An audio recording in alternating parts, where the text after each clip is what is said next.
Salut à toi, bienvenue à cette suite. Ici, nous allons parler des maps.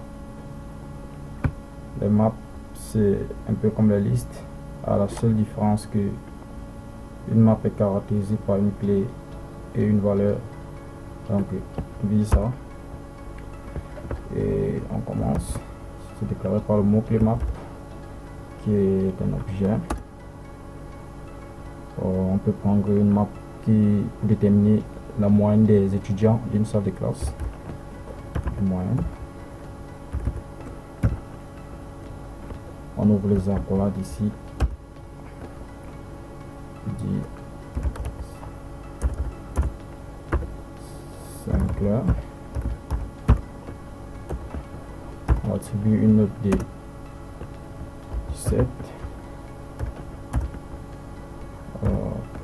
Stellaire. On attribue une note de 13. 13.5. Donc sont des flottants. Et c'est séparé par des virgules et non des points virgules. On peut rajouter Maurice. Voilà, c'est une chaîne de caractères. On attribue une note de 15.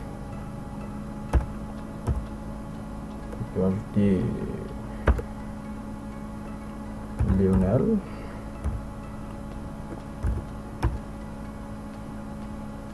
Maintenant, normalement, c'est vrai. On attribue une note de 18. Alors, c'est une classe de fort en fait. Il n'y a pas de faible dans cette salle de classe. Et 12 de moyenne.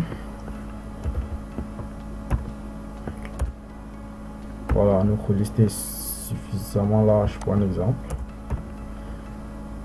C'est notre map. Bon, une map, c'est une map, c'est pas une liste. Bon. Là maintenant, si on veut afficher notre map, on va utiliser print. Le nom de la map, moyenne.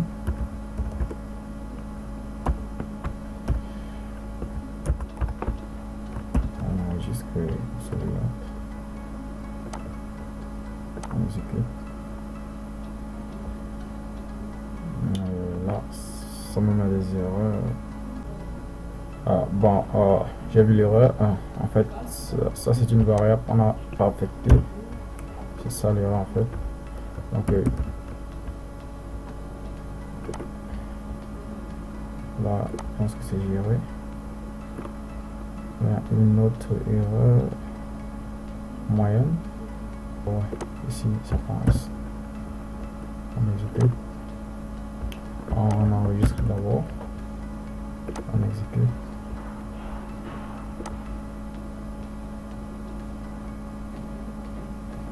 Et il y a encore une autre erreur. Voilà, le point virgule après le bloc. On enregistre. On exécute. Et c'est bon. Voilà notre liste map qui est affichée. Tout simplement. Là maintenant, les différentes méthodes qu'on peut appliquer à notre map sont: on peut ajouter, supprimer, vider la liste, vider la map.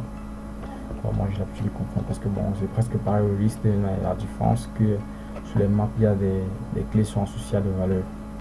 Donc c'est ce qui me fait un peu confondre, mais c'est pas la même chose. On affiche la taille de notre map, c'est un print.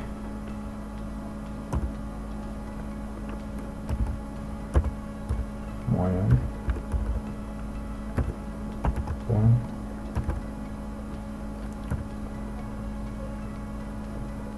Plein.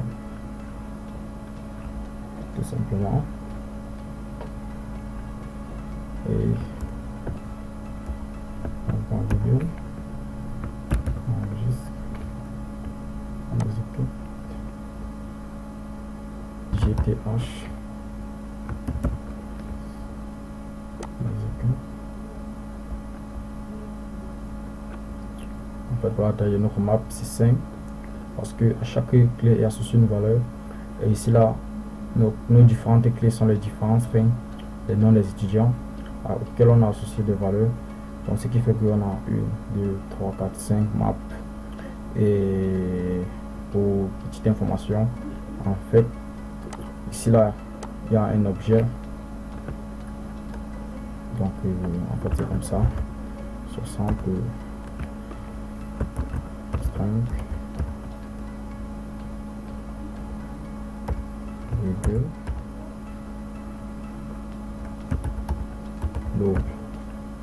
Donc, en fait, le langage se charge d'écrire ça en place, d'exécuter ça en place, mais c'est ce qui doit être ici, normalement.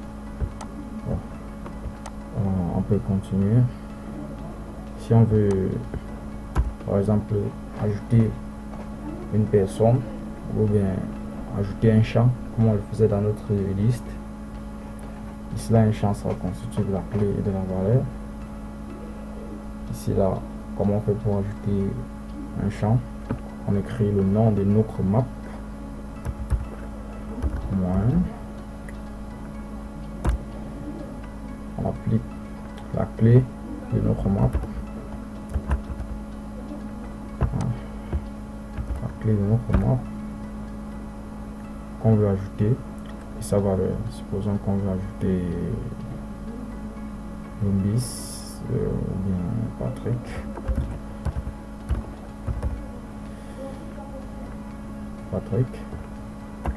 On veut l'attribuer sa note, donc 14.6,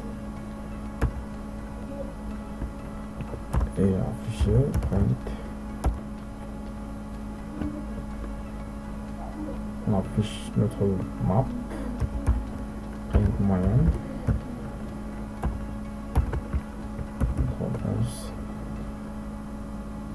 on exécute. Et voilà Patrick qui s'est ajouté récemment. Si on veut supprimer un élément, comme on le faisait avec les listes, avec la map, c'est presque pareil, mais c'est pas la même chose, faut pas confondre. On utilise toujours remove, mais ici là on applique la clé de la valeur au remove. En fait, on passe en paramètre la clé de la valeur remove. Donc voilà, c'est un peu ça. Moyen.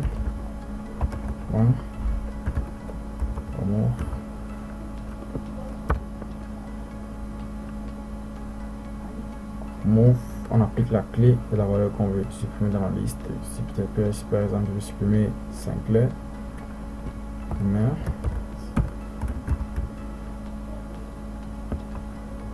Sinclair va partir avec sa moyenne.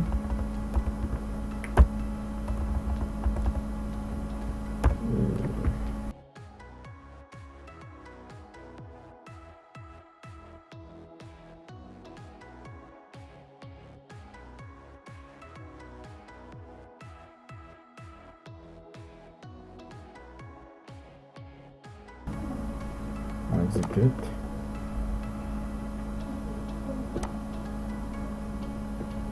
Ok, moyenne prend S.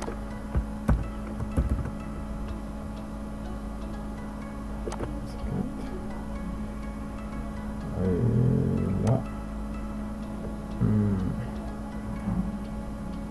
Voilà ce qui se passe. Là, la nouvelle liste, ça commence à se délier Maurice, Lionel, Blackstar, Patrick. Donc, Sinclair n'est plus dans la liste. Si on veut supprimer tous les éléments de notre map, on utilise clair comme dans la liste toujours. Donc il suffit d'appliquer à notre map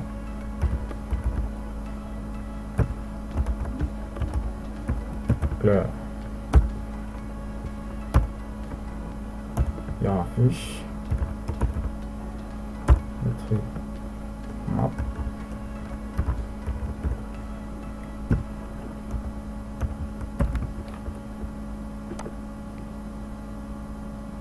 Qu'est-ce que ça nous donne? En fait, ça nous donne une map vide. Donc, j'espère qu'il n'y a rien oublié sur les maps. Quand je fais une petite vérification, on a supprimé, on a vidé la liste, on a ajouté et on affiche la taille de notre map. Bon, oui, c'est ça. Bon, on va faire une petite conclusion de cette partie. En fait, ce qu'il faut comprendre entre les maps, c'est que une map est déclarée par l'objet map. Et il faut savoir que Dart est un langage sensible à la classe. Donc, regardez bien comment ça s'écrit. Map, c'est en majuscule, M c'est en majuscule et le reste qui suit, c'est en minuscule.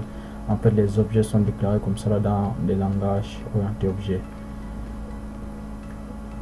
Ainsi que string, S c'est en majuscule, mais double est tout en minuscule. Parce que double n'est pas un objet. Et moyenne, c'est le nom de notre map auquel chaque clé on aura affecté des valeurs.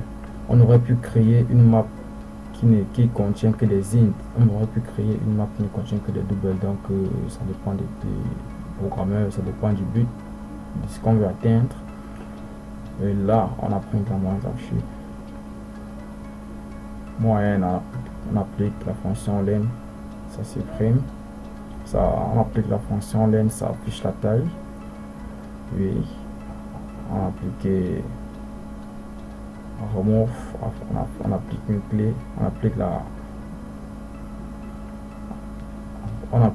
la fonction remove et on le passe en paramètre la chaîne de caractères sinclair. Il supprime la clé et on applique la fonction clé en moyenne. Ça supprime, ça vide la map. Donc en fait, c'est tout pour cette partie. On se retrouve dans la 10e partie pour les boucles. Non, on va d'abord faire les structures conditionnelles, les conditions. On va faire les conditions et les boules. On va d'abord faire les booléens avant de faire les conditions parce que les conditions dépendent des booléens. C'est un type qu'on n'a pas fait depuis le début. Et surtout, n'hésitez pas à commenter s'il y a un problème, on va signaler et de nous rejoindre dans notre serveur Discord. Le lien est dans la description. Donc, ciao, ciao.